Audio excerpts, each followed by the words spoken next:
Anybody have questions before we get into stuff? Stacks and queues. Who's excited? I'm excited. You're excited? Yes. All right. I love it. Let me mess with this. I mess with this mic a little bit first. I'm finding other rooms. For some reason, I can never get this mic where I want it. All right. So let's talk about stacks and queues. Let's get started. Stacks and queues are data structures that I kind of don't like talking about, but I'm still excited regardless. So stacks and queues are data structures with very specific purposes. They're data structures that are made to do one thing, and they're made to do that thing very well and very efficient, very optimally. But they do have restricted features. So the stack and queues that we're going to see, we're going to build a stack, we're going to build a queue, it's going to be great. Both of these data structures are going to be based on our linked list node. It's going to use our linked list node, but it's going to remove some of the functionality from the linked list. It's going to restrict what we can do and not allow us to do everything that we can do, which is why I don't 100% like them. But the concept, the concept of a stack and a queue is tremendously important. These are tremendously important. These are like fundamental computer science ideas. The idea of what a stack is, we've been talking about the memory stack all semester. And a queue, the idea of a queue, being able to like AutoLab queues up jobs when it's grading jobs. So a queue is going to be used a lot. But the actual data structures themselves, we'll talk about them, we'll show them. But my advice is to not actually use them in your code. And I'll explain what I mean by that. So we'll simulate a queue and a stack with our linked list. But there are built-in stack and queue classes. Like Scala has a class named queue, a class named stack. And even in those documentations, that documentation,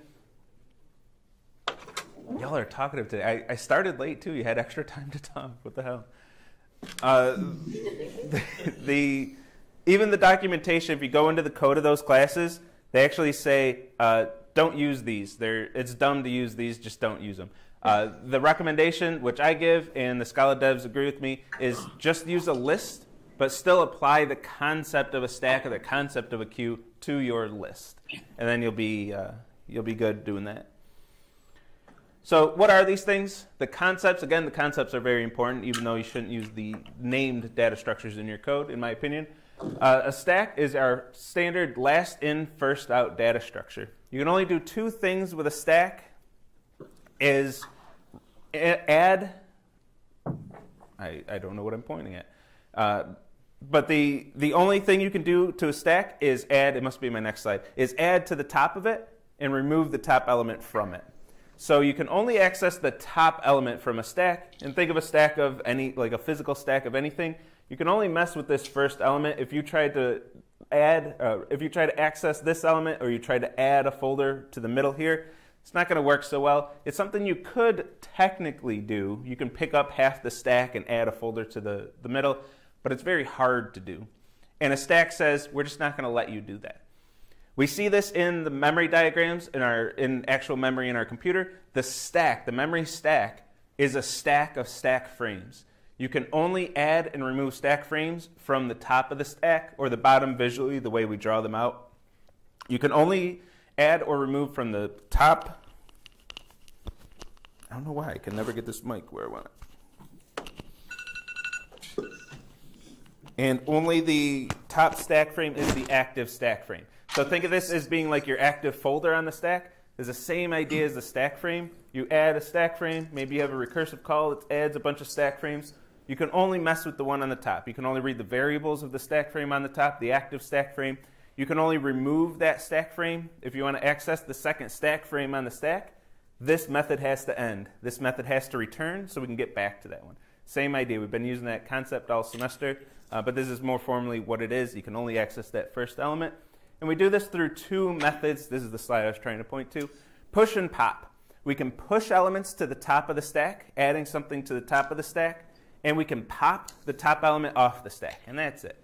Some implementations, some languages will also have something peak or top. They'll call it something different in different languages, which allows you to see what the top element is without removing it from the stack. I won't really talk about that, but if you see stacks in other languages and it's like, oh yeah, you can also peek. You can also call top. That's fine too. But these are the two fundamental, like if you have these two and these two only, you got yourself a stack. You have a stack. I forgot to mention these are pretty fundamental concepts, the concepts themselves. Also, for no other reason, if you don't want to learn these and you hate them and everything, for no other reason, learn these because you're probably going to be asked about them on your interviews. If you're interviewing for a software engineering position, interviewers love to talk about linked lists, stacks, queues, and trees. These are very common questions. I don't know why, but they're probably because we teach them in every curriculum. Anywhere you take computer science, you're going to learn those things. So it's basically the did you pay attention in class question, I guess. I don't know why. But for whatever reason, they love asking these questions. And not so much about graphs, even though we'll talk about graphs anyway. Not so common as an interview question. But stacks, queues, trees, push, pop, queue, NQ, DQ. Oh, recruiters love talking about this stuff. So it's very like fundamental computer science in the computer science community as well, or software engineering community out there. So here's my code for a stack. I'm going to build this using a linked list node. So I'm creating a stack class. I know this stack class needs two methods, push and pop, that we just talked about. Push adds an element to the top of the stack, and pop removes the top element from the stack and returns it. Importantly, returns it because just removing it, like I need to know what it is as well. So it removes it and returns it, which is going to give me that element. So I have these two methods I know I have to implement. I'm going to build it off a linked list node. And I decided to do this using prepend, and I'll actually explain why in a second. Whenever you push to the list, or push to the stack, I'm going to prepend to the linked list. So I'm going to create a new linked list node with the value that's being added, that refers to whatever the top of the list, the top of the stack was, or the head of the list was. So whatever that top element was, the new top element refers to that element, and this is the new top. So I'm going to update the top of the stack to be this new linked list node. So I've just prepended to a linked list. You can see why I like using lists. This should just be prepend. Just call it prepend. Why not? Why wouldn't you? And then pop, I want to remove that top element. So I'm going to read what that is. So what value is stored at that first node. That's what I'm going to eventually return. And then update the top to be whatever top referred to as its next value. So I'm effectively removing the first element of this linked list by having the top that the stack refers to as its top element is now updated to the second to top element. That's the new top. So I've effectively removed the top element from this stack.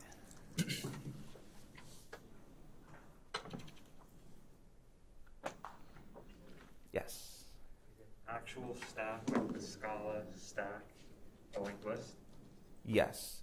The actual Scala stack data structure does the same thing. Except if you go into the code for it, it'll be unreadable because all code in a language like that is the standard library code.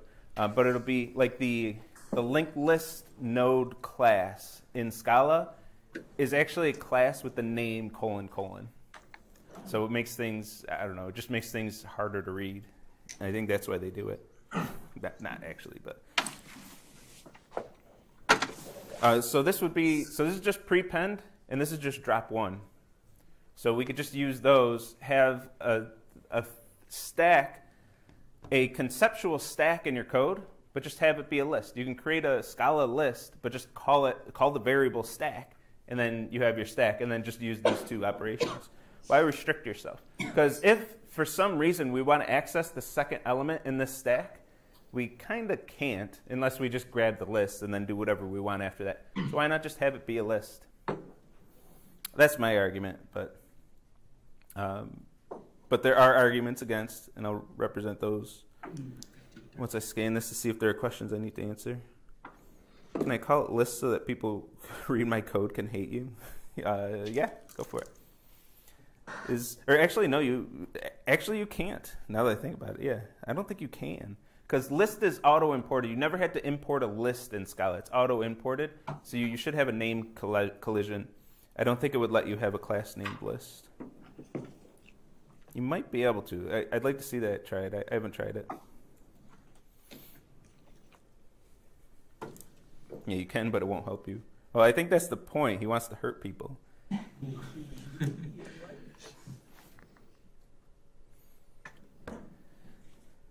All right, so that's stack. That's the code. That's the concept. I have a little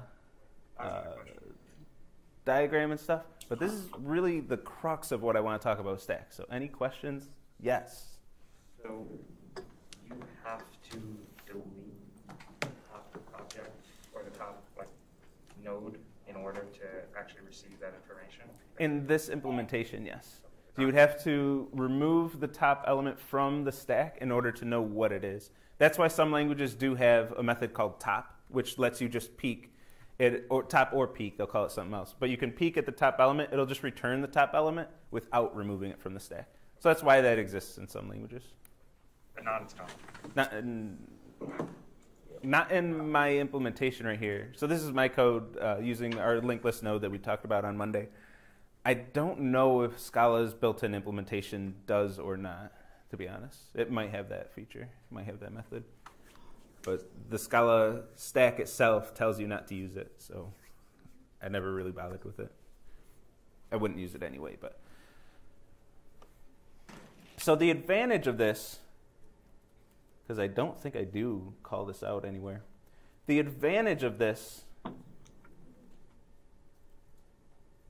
it's got to be somewhere, but I forget. But the advantage of this, so why would you restrict this? I got to represent the other side of the argument because I think it's silly.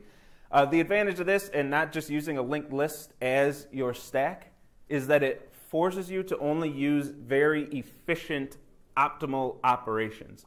These are both O of 1 operations. They're very efficient, very fast. If you use a list to implement your stack, if you do something that's just not quite efficient, you might accidentally have O of n operations. Where if you use a stack data structure, it's forcing you to use only O of 1 operations. Very fast, you can't mess it up. My argument is just use a list and understand how to code. Just understand what your code does and don't accidentally use an O of n operation. But if you're not confident in how to use code and how to use lists, you can use the built-in stack and queue classes.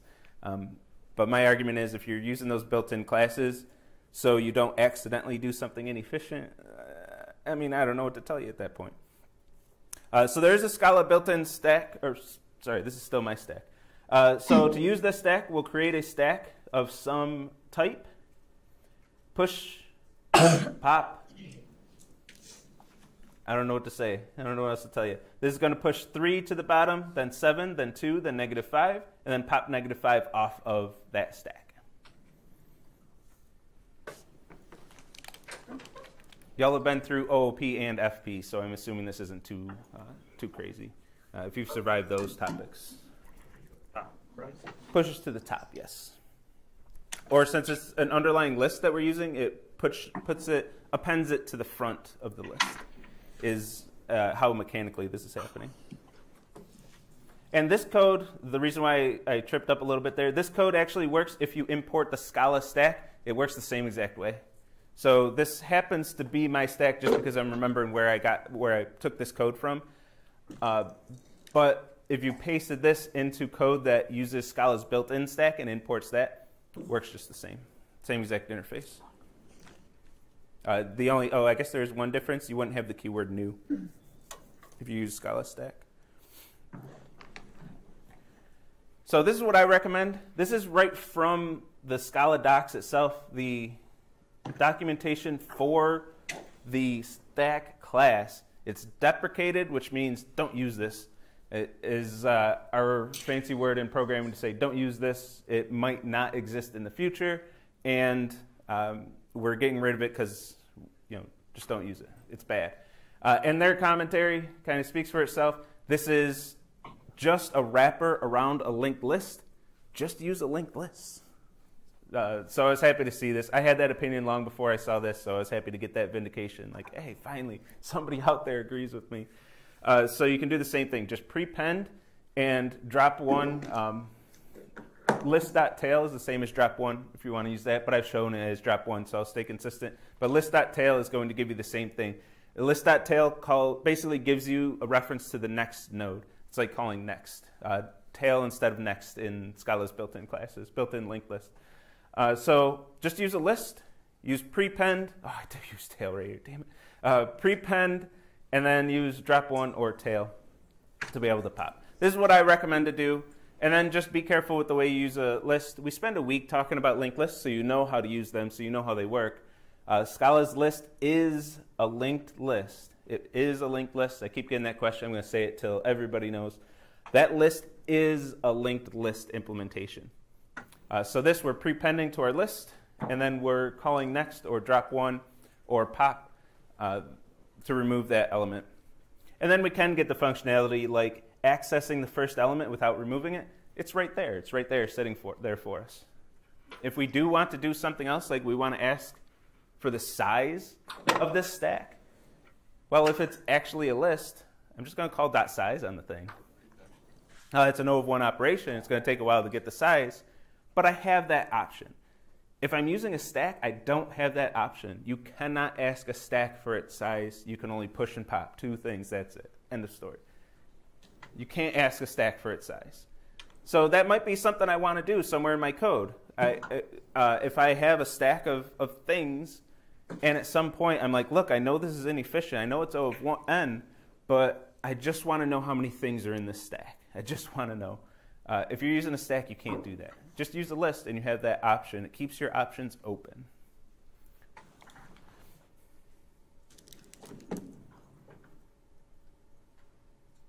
So this is efficient, but we do have to understand how our lists work. Our Scala list is immutable. So, for example, it would be easy to do this in a way that is slow. And our list is immutable. So in that example, I specifically used a Scala list, which is immutable. And I've been telling you all semester that whenever you make a change to a Scala list, it returns a brand new list with that change applied, with the extra element added, and you have to reassign your variable. This is why we have to do stack equals, stack equals, stack equals, because it's returning, every time we prepend, we're returning a reference to a brand new list.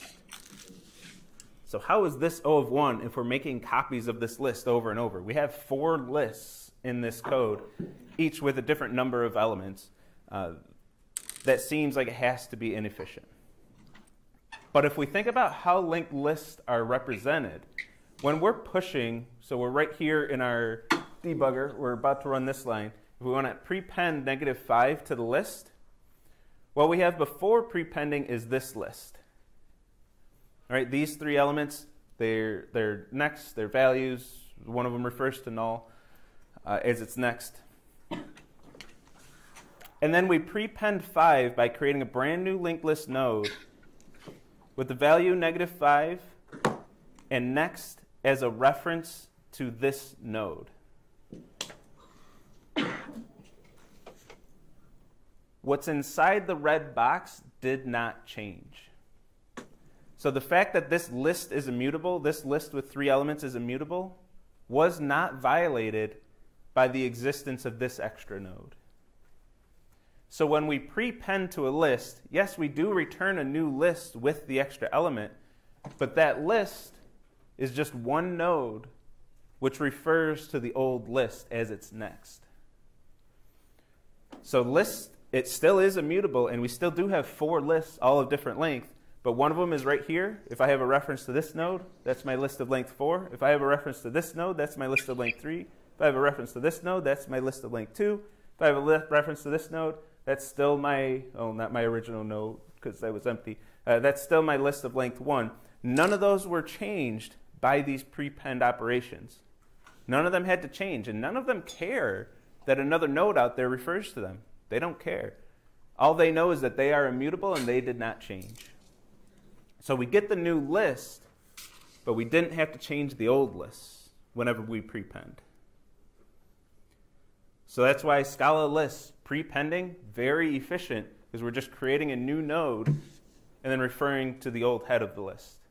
And then that returns a reference to this node, and that's why we have to do our reassignment, or else our stack variable here would still be referring to this node. That's no good. We want to update our reference to the new node that was created, which refers to the old list.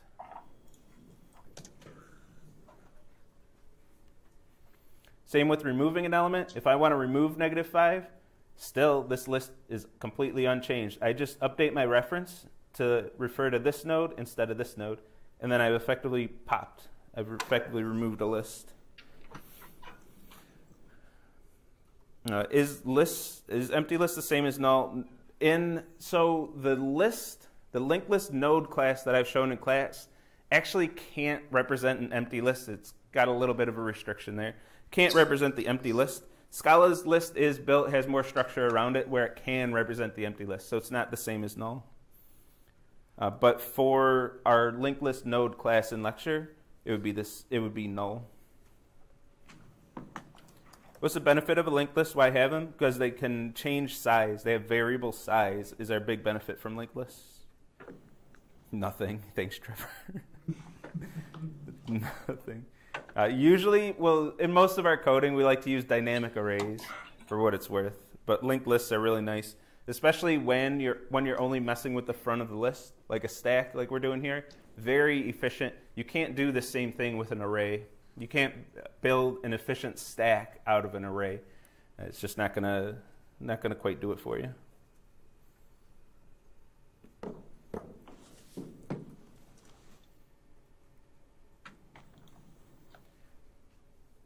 Like I said, even when we remove this, even when we say pop -5 off this stack, pop 2 off the stack, pop 7,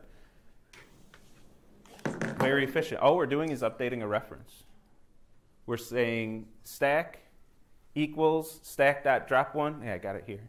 I knew I had it in these slides. What the hell? I missed it in the early one. Stack equals stack.drop1. So stack is referring to this node. Drop1 is going to return a reference to this node. It's actually not going to change anything on the heap. Removing an element from a linked list doesn't change anything on the heap, at least with Scala's implementation and with the implementation we're building in class. Deleting an element from a linked list does not change anything on the heap at all, which is great because the Scala list is immutable. If we wanted to change it, we'd have to create a whole new list. That's expensive. We don't actually change anything.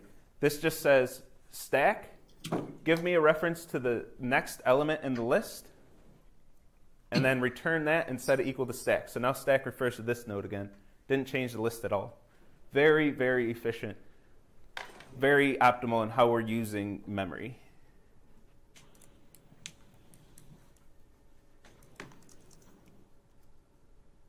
Arrays are variable size if they want you to be. No, you're a liar. Also, there are other data structures that are just as easy to resize but are more efficient, both memory and CPU time-wise, than variables or than linked lists. It depends on your application. So I don't want to steal 250's thunder. You're going to spend a whole semester talking about different data structures, different comparisons. The short answer is each data structure has its place. There are certain applications where linked lists is best, certain where arrays are best, certain where trees are best, certain where graphs are best, etc. Yeah, I figured Trevor's not in here, but I have to combat misinformation one way or another. Arrays can't change size. We can pretend that they change size, but the details underneath the hood, it's not changing size. It's not an array changing size. I think he was in the room one time, right? I thought he was at least once. All right, any other questions about stacks before we move on to queues?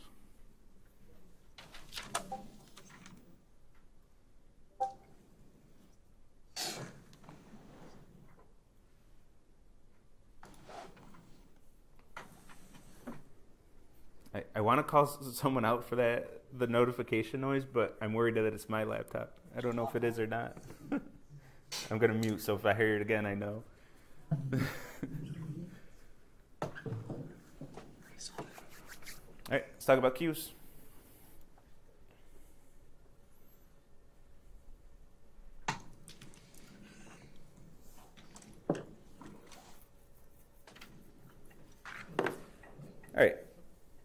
queue is going to be a first in, first out data structure, and just like a queue for whatever, waiting in line at an amusement park or whatever, waiting in line at the grocery store to check out. We see queues all the time. Whoever's the first one to enter the queue better be the first one out. So this person is the last person in line that just entered the queue. They're going to be waiting quite a while. That last person in, they're going to be waiting a long time to be able to get out of the queue. They got to wait for everybody else to get out. So if you entered the queue before someone else, you're going to exit that queue before someone else. First in, first out. The opposite of a stack, which was last in, first out. I always get these mixed up because first in, first out is the same as last in, last out, and it depends who you ask which one is the right one. So is a stack last in, first out, or first in, last out?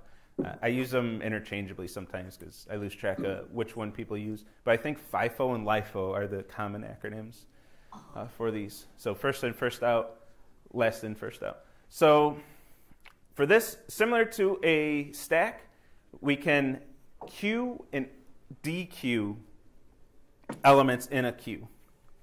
So we can only add elements to the end of the queue, and we can only remove elements from the front of the queue. Whoever's first in line, whoever's next in line, they're the only ones that can be removed from the queue. And if you want to enter this queue, you can only enter the end of the queue. So NQ and DQ, add to the back, remove from the front. These are the only two methods we can call on a queue.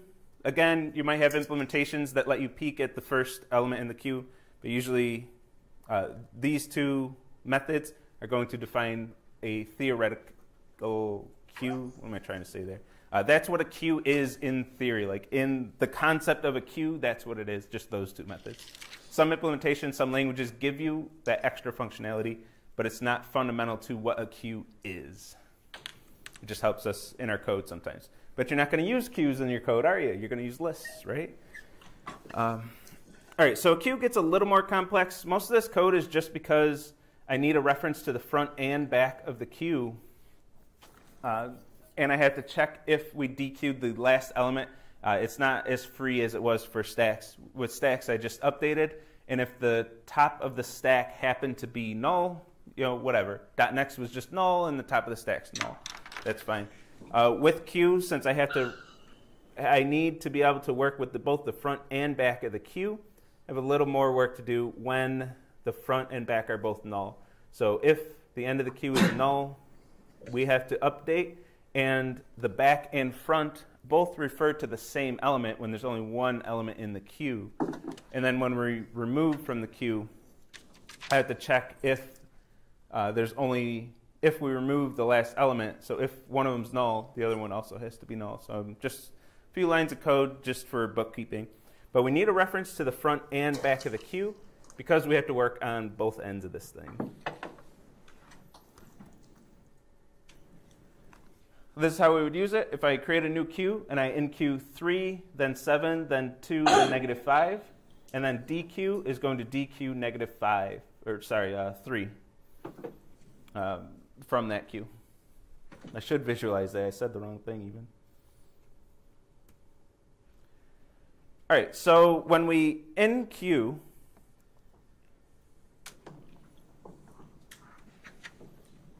we're going to enqueue on this end. So when we add an element, we're going to add 3 in Q3, in Q7, in Q2, in Q -5 that we did on the last slide. And when we want to dequeue, we're going to have to work on the other end of the list. So the enqueue, I'm just using it as prepend. We've seen that before. But when we dequeue, we're removing from the other end. We have a reference to this node, and we're going to its previous node and updating the end of the list.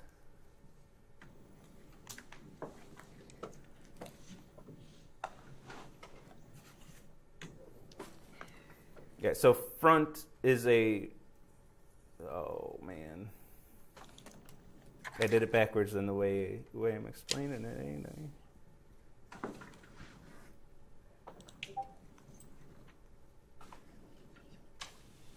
So back is a reference to the front.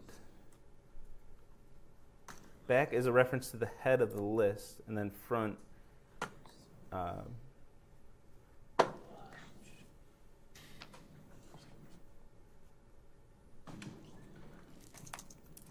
I'm just confused. I'm too tired to look at that right now.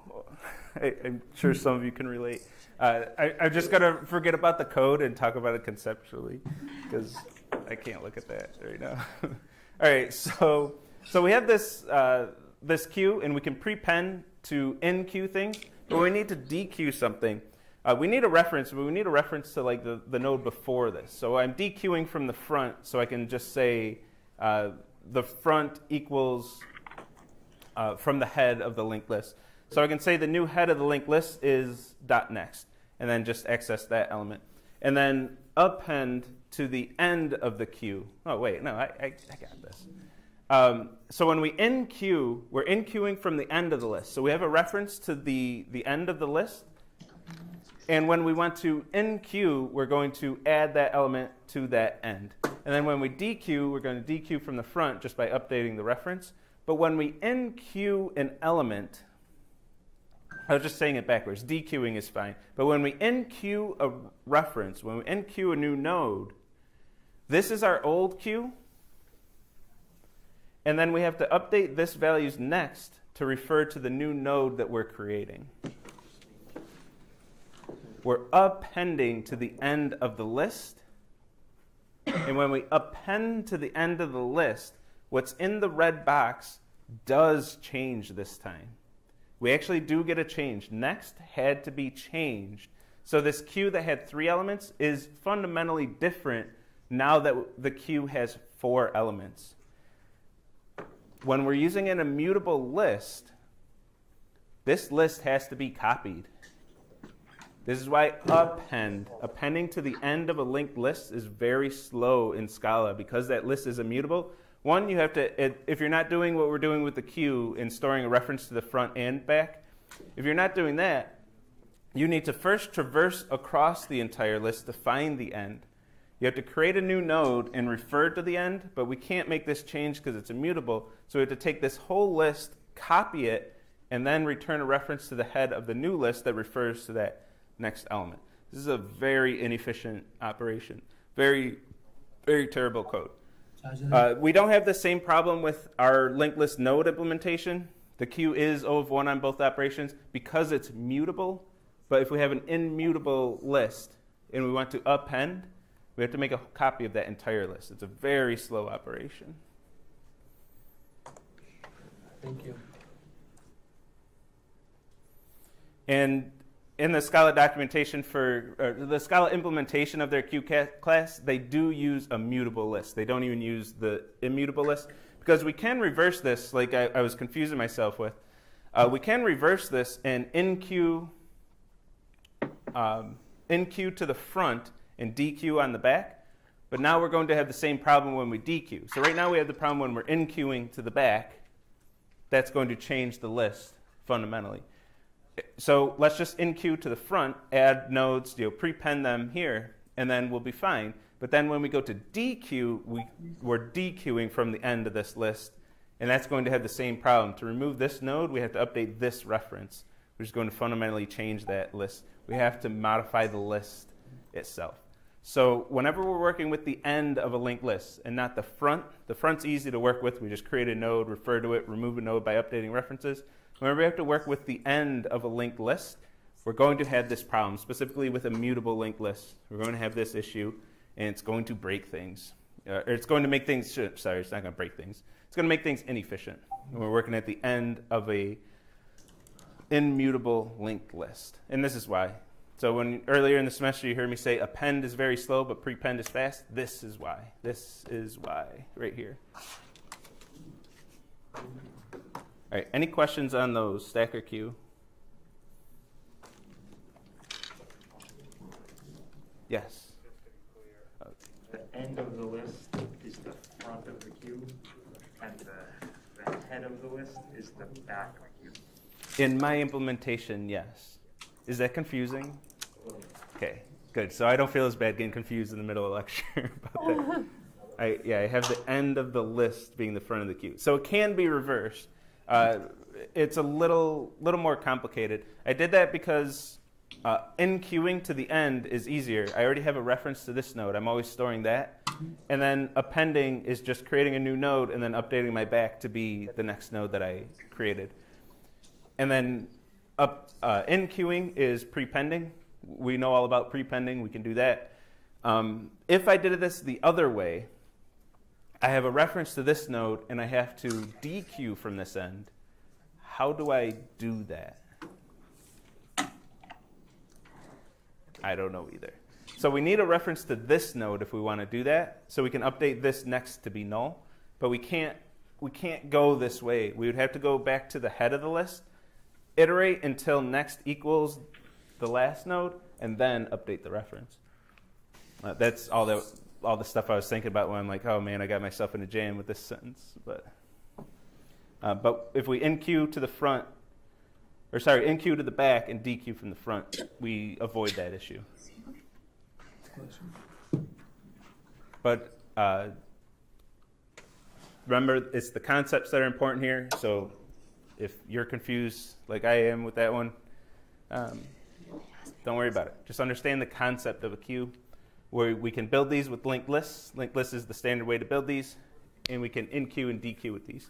Now, in real life, you would have what's called the doubly linked list, where instead of just next, you would have next and prev, and each node would know both of its neighbors, and you don't have those complications. You just say, hey, what's your previous, and then go to previous and update its next. Then you don't have the same issues. But that's a 220, 250 topic, not 220, 250.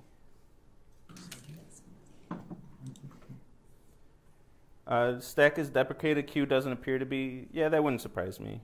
Queue, there's a little bit more to handle that stuff we were just talking about. There's a little bit more to do, and it's built on an immutable queue, a mutable list. The Scala's queue is built on a mutable list. So there's a little bit more going on. They can't just be queued about it and be like, dude, just use prepend and drop one. Like, I can't say the same thing here. Like, just use prepend and drop one. Because it's not quite that simple. There's a little bit more that queue has to do to make sure that we're getting O of 1 operations on both ends of a linked list. Like a linked list in Scala is only going to give you a reference to the head. You also need a reference to the tail, or the end, the last element. So a little bit more to do. It's worth having that class exist, at least.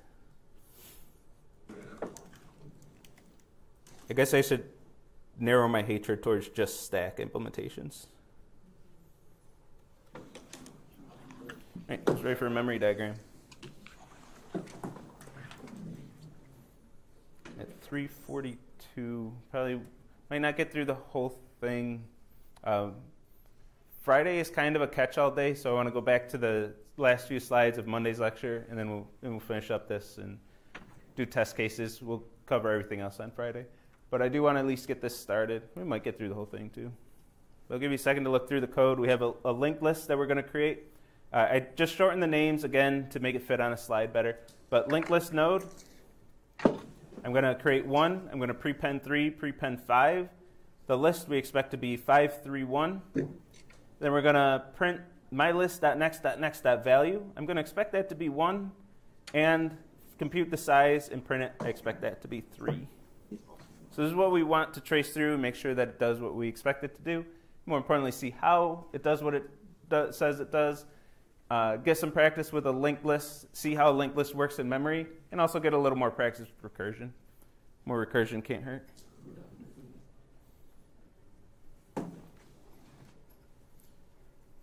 Good question. Jesse, who is? What?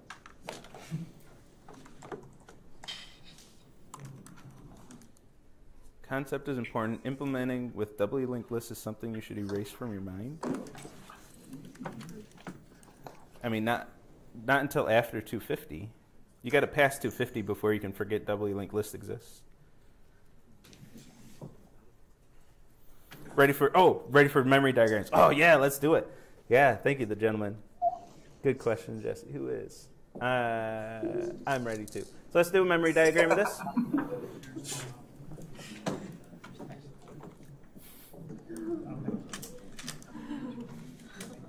Apparently you're not. What have I done? All right, well, I'm going to talk about memory diagrams, whether you're ready or not. So first thing, it starts off simple enough. We're creating a new object of a type of a class that we've created. We've done this plenty of times before. The one new thing here is you're going to start seeing this symbol. I hate this symbol, by the way. I hate it. But you're going to start seeing this symbol, which represents null. Why not just write the word null? Good question. And next semester in 220, you can ask Ethan that question because he fought for this. He's like, no, we're going to do it this way. So you can blame Ethan for that one. And next semester, blame him to his face and be like, why are you using that stupid symbol instead of just writing the word null? The short answer is it's like grounding things out. So it's like a cute way to say it's grounded out coming from electrical engineering. I don't know why we're doing EE stuff. This is computer science. We don't have to listen to them. But anyway, that's the symbol we're going to use for null. So this is the same as null.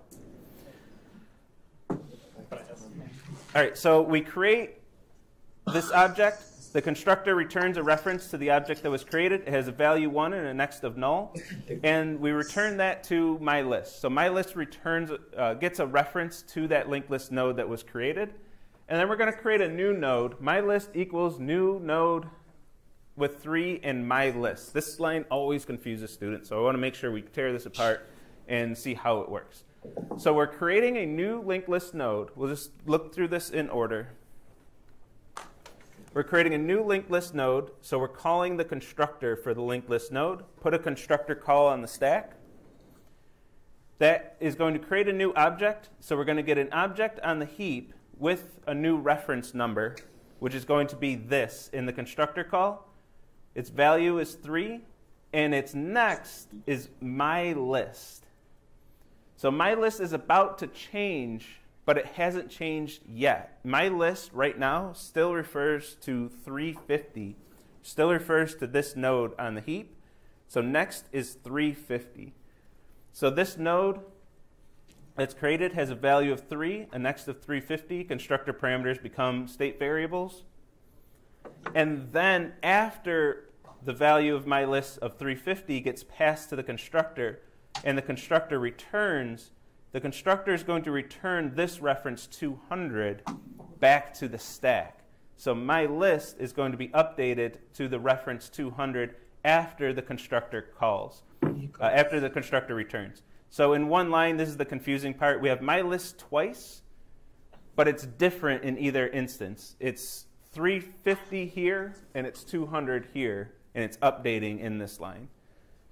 So keeping track of when myList is which value, drawing out the memory diagram helps with that, but seeing that when you first see code like this can get a little confusing. I know it trips students up quite often. And then we're going to do it again. We're going to get another linked list node, this time at 480. MyList at this point in time is 200, so next is going to be 200. And then we return 480 to myList, and myList is now referring to the node at 480. So myList is constantly being updated to the new node that's created. And this is why we always have to reassign to our variable. Even if this were a Scala list and we're using : : we still got to reassign to the variable. This is how we're updating our list, if we're allowed to use vars. Or we do this over recursion, like we did in homework 3.